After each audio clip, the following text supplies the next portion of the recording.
Now, the rest of the story. It's Friday.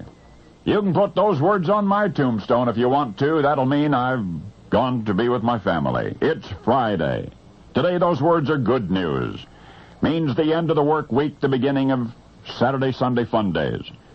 But once upon a time, It's Friday was among the least auspicious things you could say. Friday was considered completely unlucky. Not only a Friday occurring on the 13th of the month, but any Friday. Scholars attempting to trace the origin of this superstition have cited a number of examples. The European tradition of executing criminals on Friday, that dates back to the Middle Ages. Hangman's Day, they used to call it.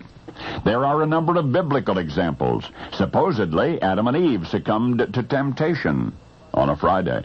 Similarly, it's said the Great Flood and the fall of the Tower of Babel and the destruction of Solomon's Temple began on a Friday. And while it would seem that Christ's Friday crucifixion is the most likely origin, anthropologists point out that Friday was once the day of rest for certain primitive tribes, and that those who worked on that day invited the least favorable fortune. The Bad Friday superstition has had no trouble attracting believers throughout the centuries. In various parts of the world, there were those who refused to plant potatoes or go courting or even cut their fingernails on a Friday. Turn a bed on a Friday, it's been said, and the night will be sleepless. Once it was thought eggs that were laid on a Friday were the ones that went stale. Our ancestors warned one another never to begin anything on a Friday, not a birth or a marriage or a profession, nor especially a journey. Folks used to be quite reluctant to travel on Fridays, seamen in particular. For hundreds of years, this nonsense was tolerated until at last it tangled with an even more formidable issue, money. And that brings us to the rest of the story. It made news at the time. Even an 1891 issue of the Scientific American reported what had happened. The story involved a contemporary English ship owner. Because of the superstition we've been discussing, he was rarely able to find a crew who would agree to set sail on a Friday. And it was costing him and virtually everybody else in the shipping trade a lot of business. And then one day, he conceived a way to sabotage Friday phobia. He was going to add one more ship to his fleet of merchant vessels.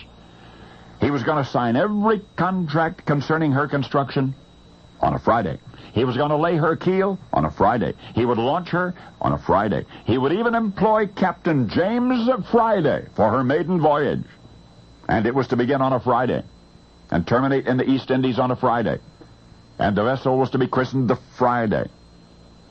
And after the bravest and the least superstitious seamen in all of England were hand-picked for her crew, the good ship Friday sailed toward the horizon, and in doing so, she had struck a blow for reality, for rationality, and for reason. So, it's Friday. Again, I say, put those words on my tombstone if you like, because Friday means the work week is over, and Friday on a tombstone would mean I've gone to be with my family. Those words either way spell good news. We don't fear Fridays anymore.